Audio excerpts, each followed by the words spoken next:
Welcome to crash course week number 6 lecture number 1। मैं हूं ज़ैनुल आबिदीन, आपका फिजिक्स इंस्ट्रक्टर। आज के लेक्चर में हम बात करेंगे वर्क, फिर हम बात करेंगे एनर्जी की एंड देन काइनेटिक एनर्जी की। तो पहले वर्क को समझ लेते हैं।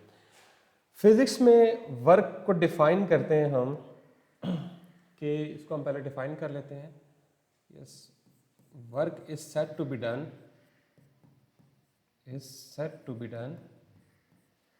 set to be done when a force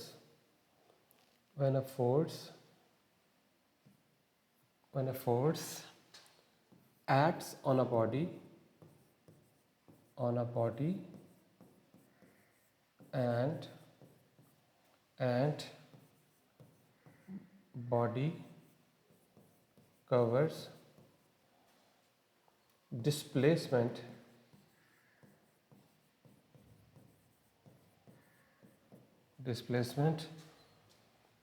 in the direction of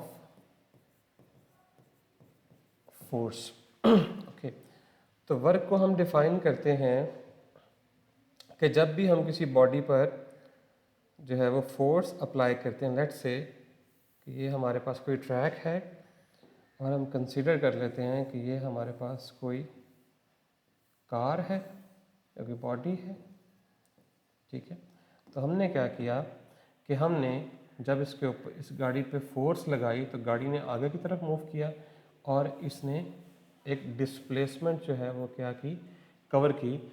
इस सूरत को हम कहते हैं कि इस गाड़ी के ऊपर वर्क हुआ है। यानी अगर आप इसको और सिंप्लीफाई करना चाहते हैं तो मैं कह देता हूँ कि ये शख्स जो है इसको धक्का लगा रहा है। ठीक है, तो धक्का लगा रहे तो फोर्स उस डायरेक्शन में है और बॉडी जो है वो पॉइंट ए से पॉइंट बी तक मूव करके गई है। तो इस सूरत हाल में हम ये कह सकते हैं कि बॉडी के ऊपर वर्क हुआ है। अब वर्क को अगर मैं आपको और मज़ीद बताऊं कि क्या होता है वर्क, तो वर्क जो होता है that is transfer of energy.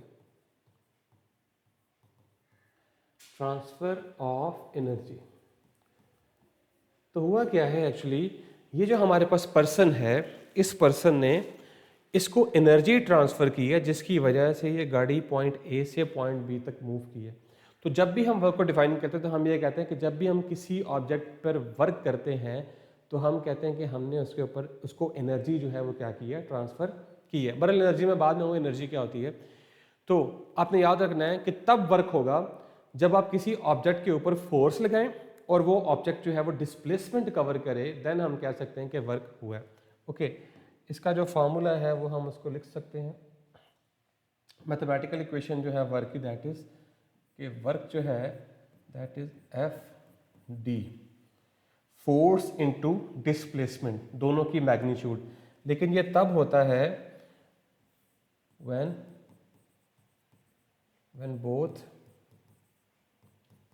Force and displacement are parallel to each other। अगर फोर्स, जैसे कि आपने इस केस में देखा है, कि फोर्स और डिस्प्लेसमेंट की डायरेक्शन सेम है, दोनों एक दूसरे के पैरेलल हैं। हाँ, अगर ये दोनों एक दूसरे के साथ कोई एंगल बनाएं, अगर ये दोनों किसी के साथ एंगल बनाएं तो फिर हम लिखते हैं W equals F D cos theta.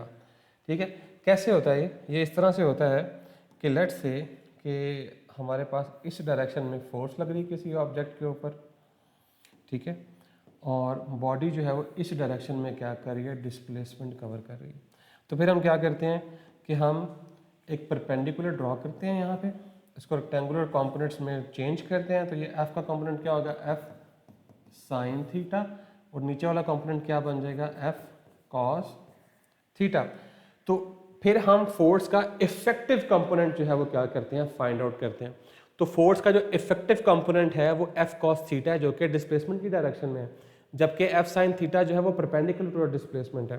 तो इस केस में जो इफेक्टिव कंपोनेंट है उसको हम लेंगे, तो ये कुछ इस तरह से इक्वेशन बन जाती है, F cos theta into D. तो आप इसको दोबारा से लिखेंगे तो दोबारा से ये बन जाएगा एफ डी कॉस थीटा। और ये इक्वेशन आप तब यूज करते हैं when force is acting at an angle theta. Fine, बहरहाल इसके यूनिट की बात कर लेते हैं हम। यूनिट जो है वो इसका न्यूटन मीटर होता है, एफ का न्यूटन, डी का मीटर, और जो कि इक्वल होता है जाउल के। तो वर्क का यूनिट क्या आ गया हमारे पास, जाउल आ गया। अब हम आगे चलते हैं, हम बात करते हैं एनर्जी की। सो एनर्जी को हम एक्सप्लेन करते हैं, एनर्जी तो एनर्जी कोई ऐसी चीज़ नहीं है जिसको आप मतलब कि काउंट कर सकते हैं, मतलब कि आप फिजिकली एनर्जी को नहीं देख सकते, ठीक है, बहरहाल ये मैं कहना चाह रहा हूँ आपसे। और एनर्जी जो है वो सिर्फ ट्रांसफ़र होती है, ठीक है, या एग्जिस्ट स्टोर्ड एनर्जी एग्जिस्ट करती है या ट्रांसफ़र होती है। कैसे, फॉर एग्जांपल जैसे आपके बैंक अकाउंट्स हैं, आपने एक अकाउंट से दूसरे अकाउंट में पैसे ट्रांसफ़र किए हैं डिजिटल बैंकिंग के थ्रू, लेकिन वो एक नंबर जो है वो क्या करता है, फ्लोट करता है, मतलब नंबर आगे चला गया, वहाँ बढ़ गया नंबर, यहाँ कम हो गया, लेकिन एक्चुअली ऐसा तो नहीं हुआ कि आपने फिजिकली पैसे तो नहीं भेजे वहाँ पे, आपने बस एक डिजिटल जो है वो नंबर जो है वो ट्रांसफ़र किया है, जिसकी वजह से वहाँ पे पैसे ज़्यादा हो गए, यहाँ से आपके डेबिट हो गया, वहाँ क्रेडिट हो गया। तो एनर्जी भी इसी तरह से होती है कि एनर्जी जो है वो फ्लो करती है या स्टोर हो सकती है, लेकिन एज सच कोई ऐसी चीज़ नहीं जिसको आप मतलब कि फील कर सकें, फिजिकली मैं कह सकूं कि ये एनर्जी है, मेरे हाथ में ये एनर्जी है, ऐसी चीज़ नहीं है। तो एनर्जी जो है वो कैपेसिटी किसी भी बॉडी की कि वो काम कर सके, ठीक है,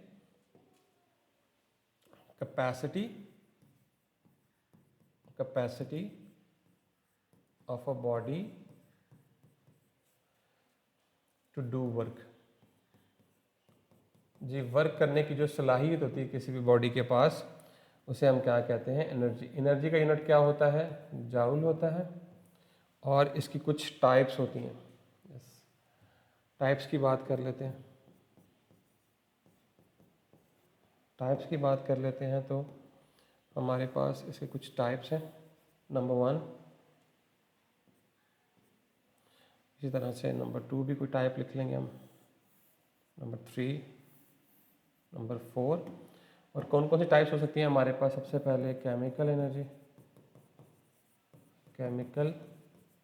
एनर्जी, इस तरह से आपके पास होती है पोटेंशियल एनर्जी, सॉरी पोटेंशियल नहीं, पोटेंशियल अभी डिस्कस नहीं करेंगे हम। केमिकल एनर्जी, लाइट एनर्जी, यानी जिसे हम इलेक्ट्रोमैग्नेटिक एनर्जी भी कहते हैं। इसी तरह इलेक्ट्रिकल एनर्जी,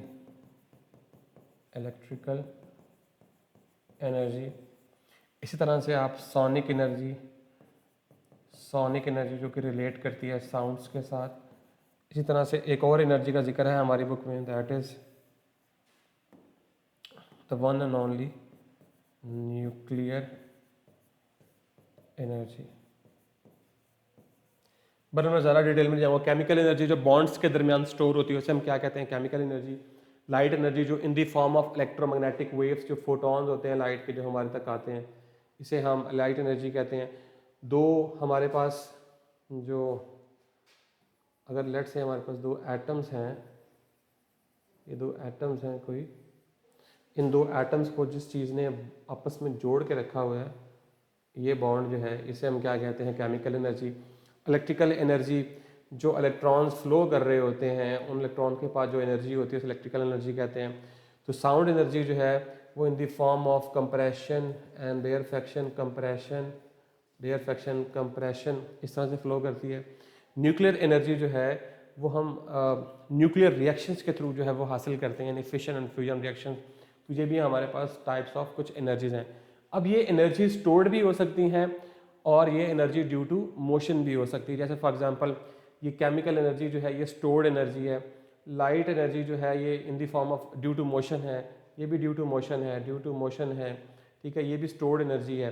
तो बहरहाल दो तरह की एनर्जीज हो सकती हैं, या तो स्टोर्ड हो सकती हैं या एनर्जी ड्यू टू मोशन। तो फिर हम इनको कैटेगराइज करते हैं, अगर एनर्जी ड्यू टू मोशन है तो उसे हम काइनेटिक एनर्जी कहते हैं, और अगर स्टोर्ड एनर्जी तो हम उसे पोटेंशियल एनर्जी कहते हैं। उनको हम बाद में डिस्कस करते हैं। ओके ओके, तो मैंने आपको बताया कि अगर हम स्टोर्ड एनर्जी की बात करेंगे, स्टोर्ड एनर्जी, तो हम उसे कैटेगराइज करेंगे इसी तरह से, stored energy due to motion, due to motion अगर हम बात करेंगे तो उन एनर्जीज को हम क्या करेंगे, स्टोर्ड एनर्जी हमारे पास जो होती है वो पोटेंशियल एनर्जी होती है। Yes, potential energy. ओके, इसी तरह से ड्यू टू मोशन है तो उसे हम क्या कहेंगे, काइनेटिक एनर्जी। ठीक है, तो ये दो तरह से हम इनको कैटेगराइज कर लेते हैं। ओके, नेक्स्ट मूव करते हैं। अब हम बात करेंगे काइनेटिक एनर्जी की। यस, सो काइनेटिक एनर्जी की ज़्यादा डिटेल में नहीं जाऊंगा मैं, क्योंकि इसकी डेरिवेशन है, डेरिवेशन करने का हमारे पास अभी टाइम नहीं है। हम इसे डिस्कस कर लेते हैं, what is kinetic energy. So kinetic energy is actually due to motion and that is equals to 1/2 mv²। तो आपने देखा कि जो काइनेटिक एनर्जी है वो दो चीज़ों पे डिपेंड करिए, number 1 mass and number 2 square of speed या स्पीड। ठीक है, दोनों तरह से आप इसे लिख सकते हैं। तो एनर्जी ड्यू टू मोशन हम इसे डिफाइन करते हैं, एनर्जी ड्यू टू मोशन मतलब किसी बॉडी में कोई एनर्जी मौजूद है और उसकी हरकत की वजह से है, तो उस एनर्जी को हम क्या कहते हैं, काइनेटिक एनर्जी। और इस काइनेटिक, क्योंकि ये एनर्जी की फॉर्म है तो इसका यूनिट भी क्या होगा, जाउल। क्लियर हो गया? ओके, तो इसका एक और फार्मूला भी होता है, आपको आना चाहिए काइनेटिक एनर्जी का, कि कुछ केसेस में हमें ज़रूरत होती है। Kinetic energy is equals to p²/2m in case of momentum. अगर मोमेंटम को रिलेट करना हो तो अगर हमारे पास कुछ बॉडीज़ हैं जिनका मोमेंटम सेम है, तो जिसका मास कम होगा उसकी काइनेटिक एनर्जी ज़्यादा होगी, लेकिन शर्त ये है कि इस मोमेंटम को कांस्टेंट होना चाहिए। देन काइनेटिक एनर्जी और मास का इन्वर्स रिलेशन है। बहरहाल इस तरह से आप इसे जो है वो अंडरस्टैंड कर सकते हैं। अब हम मूव करते हैं अपने बोर्ड की तरफ और देखते हैं कि एमसीक्यू सॉल्व करते हैं। ओके, पहले एमसीक्यूज है हमारे पास। Okay, scientifically work is said to be done only when, जी कब होता है कि जब हम किसी ऑब्जेक्ट के ऊपर फोर्स अप्लाई करें और ऑब्जेक्ट जो है वो उस डायरेक्शन में क्या करे, मूव करे, तो फिर हम कहते हैं कि उसके ऊपर कोई वर्क हुआ है। अगर ऐसी सिचुएशन है कि हमने एक ऑब्जेक्ट पे फोर्स लगाई, जैसे आप एक दीवार को धक्का लगा रहे हैं लेकिन वो डिस्प्लेसमेंट नहीं हो रही, इसका मतलब है आपने कोई वर्क नहीं किया। इसी तरह से आपने एक बाल्टी को उठाया हुआ है, ऐसे आपने बाल्टी को उठाया और आप चल रहे हैं, तो फोर्स जो है वो आपने ऊपर की तरफ लगाई हुई है और डिस्प्लेसमेंट आपकी इस डायरेक्शन में है। तो इस केस में एंगल 90 होगा, तो वर्क जो है वो हमारा क्या हो जाएगा, 0, क्योंकि हमें पता है W = FD cos थीटा। तो थीटा जो है वो जब 90 होता है तो सारे का सारा वर्क क्या हो जाता है, 0 हो जाता है। तो साइंटिफिकली वर्क तभी होगा कि जब हम किसी ऑब्जेक्ट के ऊपर फोर्स अप्लाई करें और वो उस डायरेक्शन में क्या करे, मूव करे।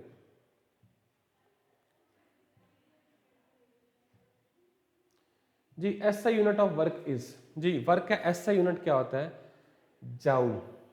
जैसे आपने याद रखना है कि वर्क का जो है वो यूनिट क्या होता है, जाउल।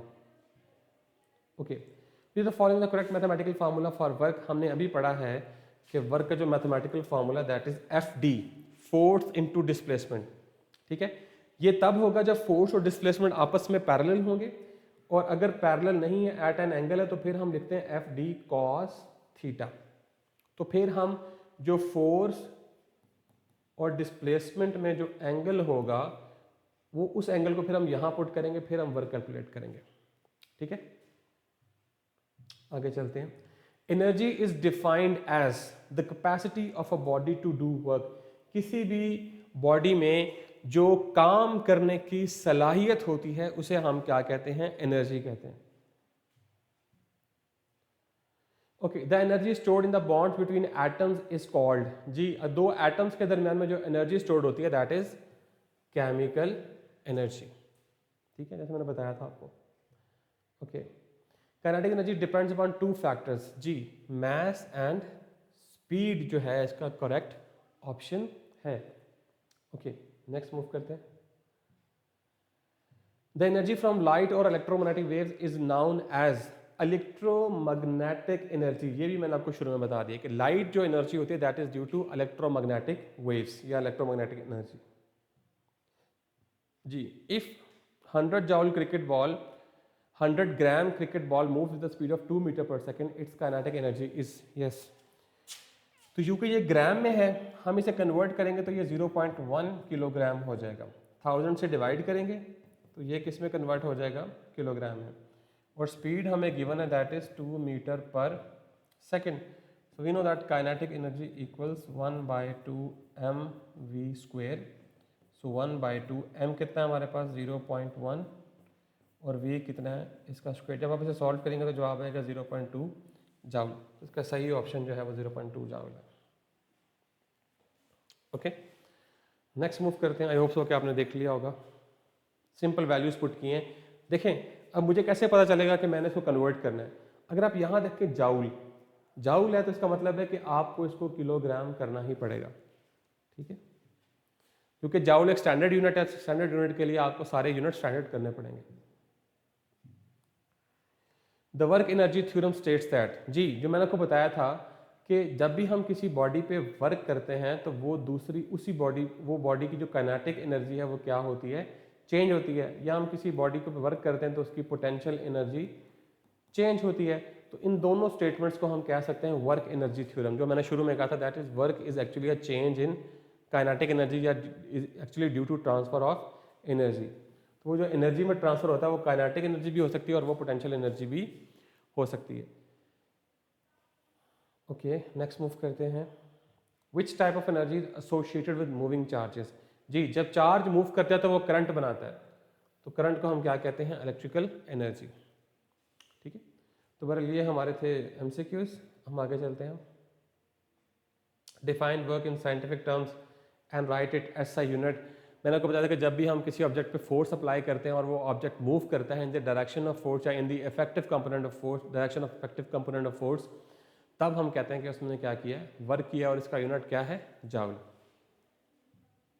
ओके, नेक्स्ट मूव करते हैं। What is the relationship between work and energy? मैंने आपको शुरू में बताया था कि वर्क और एनर्जी आपस में रिलेटेड है। जब आप किसी भी ऑब्जेक्ट के ऊपर वर्क करते हैं तो आप एक्चुअली उसमें एनर्जी ट्रांसफर करते हैं। दो तरह से, या तो आप एनर्जी ट्रांसफर कर सकते हैं या आप एनर्जी एक्सट्रैक्ट करते हैं। ये दोनों ही केसेस में वर्क जो है वो क्या करता है? वर्क और एनर्जी के दरमियान में ताल्लुक है। अच्छा, मैंने आपको ये तो बता दिया कि आप फोर्स लगा रहे हैं तो ऑब्जेक्ट मूव करेगा। अब एनर्जी एक्सट्रैक्ट कैसे करना है? जैसे फॉर एग्जांपल मैं इस ऑब्जेक्ट को ऊपर की तरफ थ्रो करता हूं, तो जब मैं थ्रो करता हूं तो ये अगेंस्ट ग्रेविटी मूव करता है। तो ग्रेविटी जो है उसकी फोर्स नीचे की तरफ होती है और मोशन की फोर्स ऊपर की तरफ होती है। अब जरा गौर कीजिएगा इस बात पे। देखें, हमने फॉर्मूला पढ़ा है कि W is equals to FD cos theta. अब जब ऑब्जेक्ट ऊपर जा रहा है और फोर्स ऑफ ग्रेविटी नीचे की तरफ है तो फोर्स और ग्रेविटी दोनों के दरमियान एंगल क्या होगा? फोर्स ऊपर है, sorry just a minute, yes, हमारी जो डिस्प्लेसमेंट है वो ऊपर है और ग्रेविटी की फोर्स नीचे है। एंगल क्या है? 180 डिग्री। तो cos 180 जो होता है वो -1 होता है, तो -FT। तो जब वर्क डन नेगेटिव होगा तो इसका मतलब है कि वर्क जो है वो एनर्जी ट्रांसफर नहीं कर रहा बल्कि उस वर्क की वजह से एनर्जी एक्सट्रैक्ट हो रही है उस सब्जेक्ट में से। ठीक है, name any 3 forms of energy and give example of each. Chemical energy, electromagnetic energy, electrical energy. तो ये सारी की सारी हमारे पास एनर्जी के टाइप्स हैं और आगे इनकी एग्जांपल्स लिखी हुई हैं। Energy stored in food, energy from sunlight, energy in a wire. ये सारी की सारी हमारे पास इलेक्ट्रिकल एनर्जीज हैं। What is kinetic energy? तो मैंने आपको बताया था कि अगर कोई बॉडी मूव कर रही है तो जो उसमें उसके पास जो एनर्जी की फॉर्म होती है दैट इज काइनेटिक एनर्जी, या energy possessed by body due to its motion is known as kinetic energy. और ये दो फैक्टर्स पर डिपेंड करती है, स्पीड पर डिपेंड करती है एंड मास ऑफ ऑब्जेक्ट पर डिपेंड करती है। Okay, state the work energy theorem in your own words. जी, तो मैंने आपको बताया कि वर्क एनर्जी थ्योरम सिंपली ये कहता है कि जब भी आप किसी ऑब्जेक्ट पे वर्क करते हैं तो या तो आप उसकी that is change in kinetic energy, उसकी काइनेटिक एनर्जी चेंज करते हैं, या फिर आप वर्क करते हैं तो चेंज इन पोटेंशियल एनर्जी, उस ऑब्जेक्ट का पोटेंशियल एनर्जी चेंज कर देते हैं। जैसे मैंने एक चीज़ को धक्का लगाया तो उसमें काइनेटिक एनर्जी आ गई, तो मैंने वर्क किया तो काइनेटिक एनर्जी में कन्वर्ट हो गया।